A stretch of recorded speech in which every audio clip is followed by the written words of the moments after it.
Here we are, the first video. Why do people fail in moot court competitions? How is it possible that after all these weeks and numerous hours of training, they cannot give their best when it comes down to being at the competition? The reason number one is stage fright. I've seen this myself happen over and over again. And this is also the result of me speaking to, well, it must have definitely been a few hundred moot court competition participants and coaches. Stage fright is the number one reason why people cannot reach their peak performance.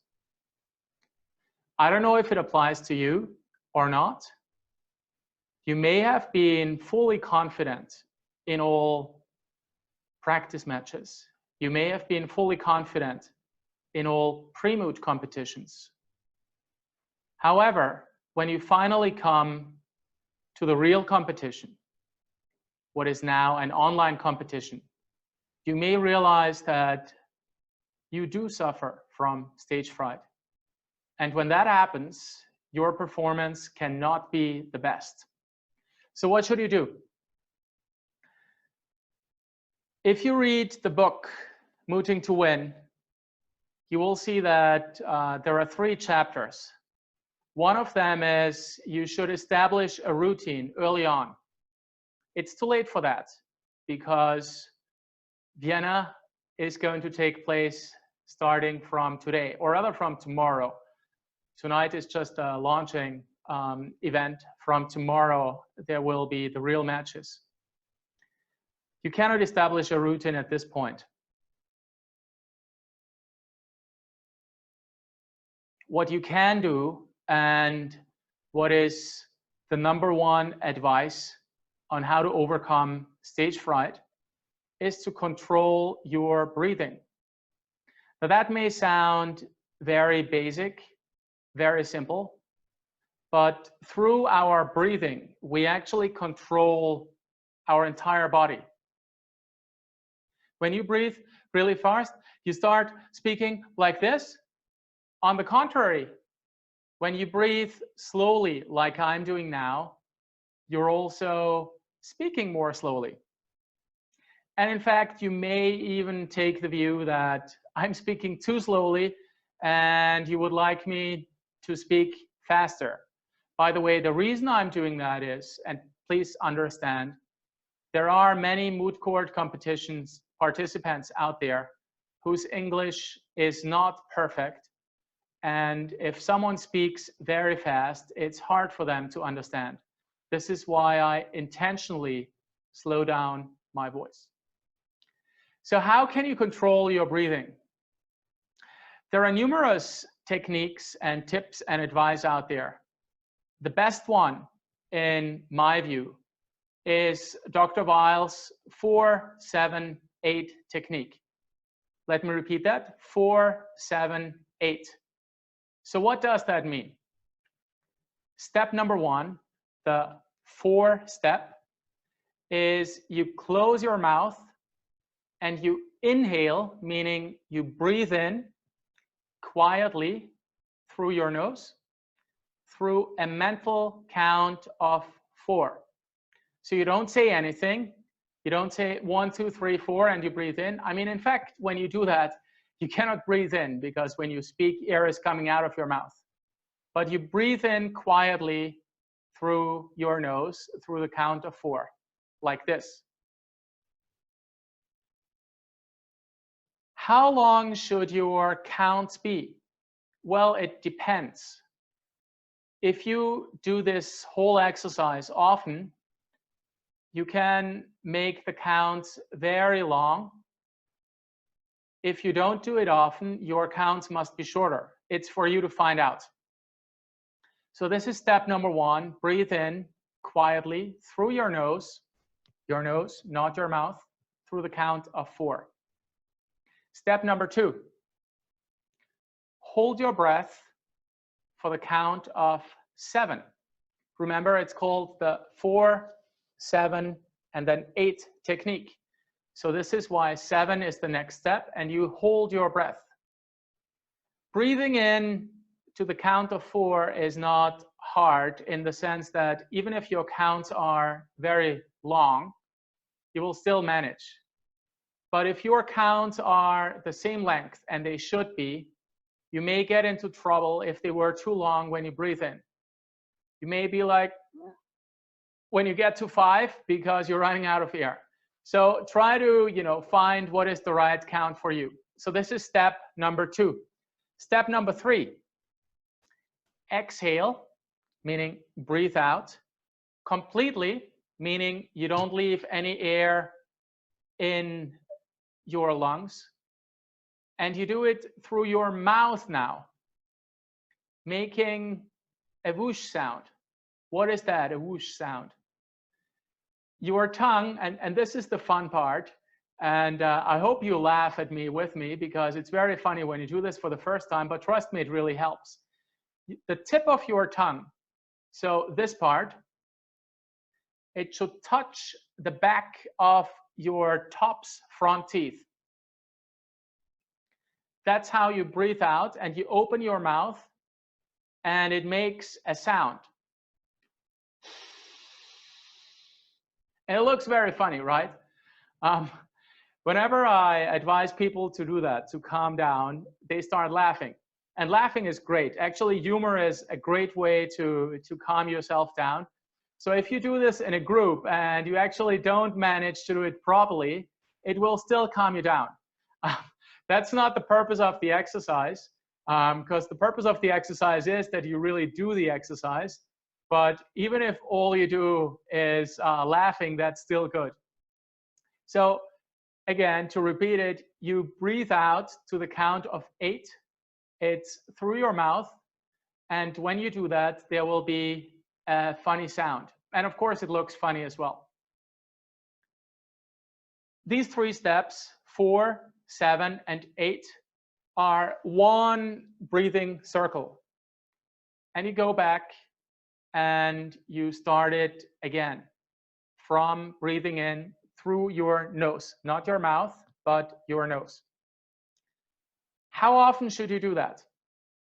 You should ideally do a cycle of 4 rounds. So you breathe in, you hold your breath, and you breathe out.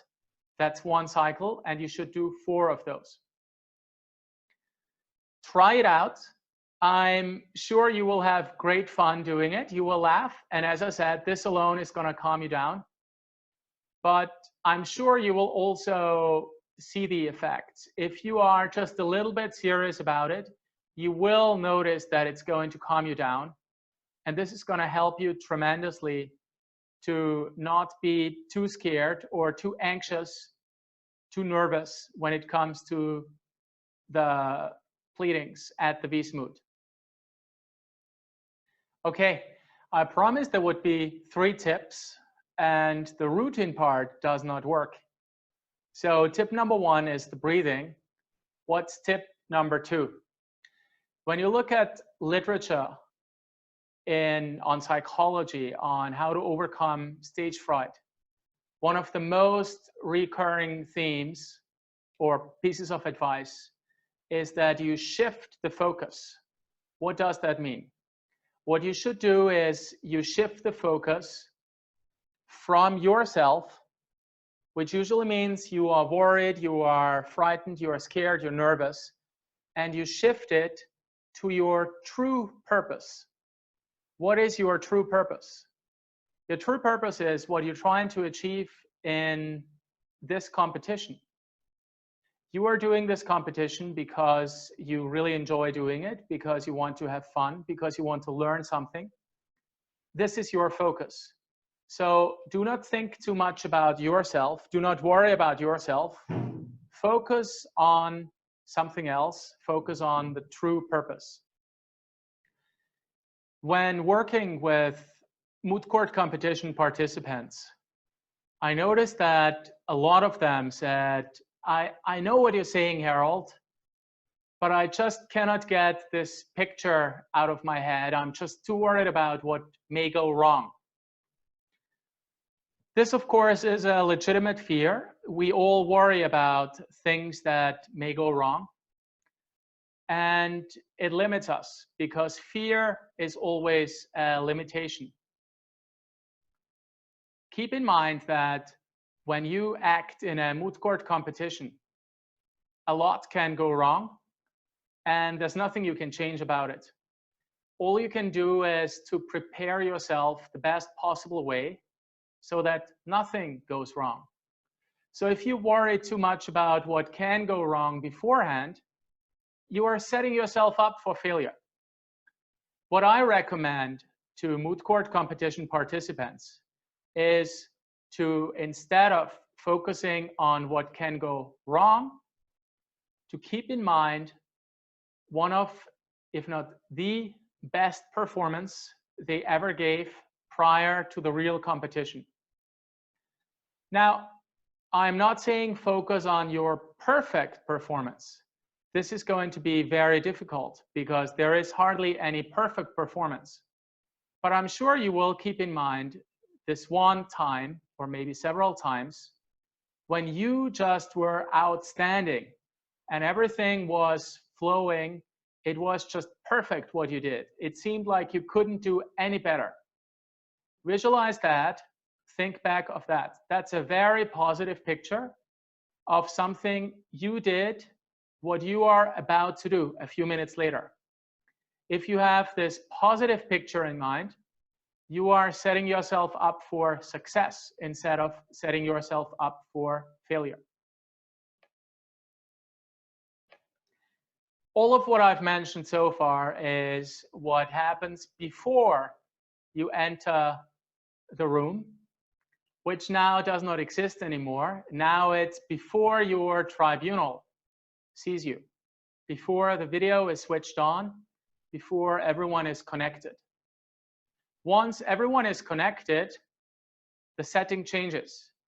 You cannot truly stand there any longer and do your 4-7-8 breathing. That would be very strange.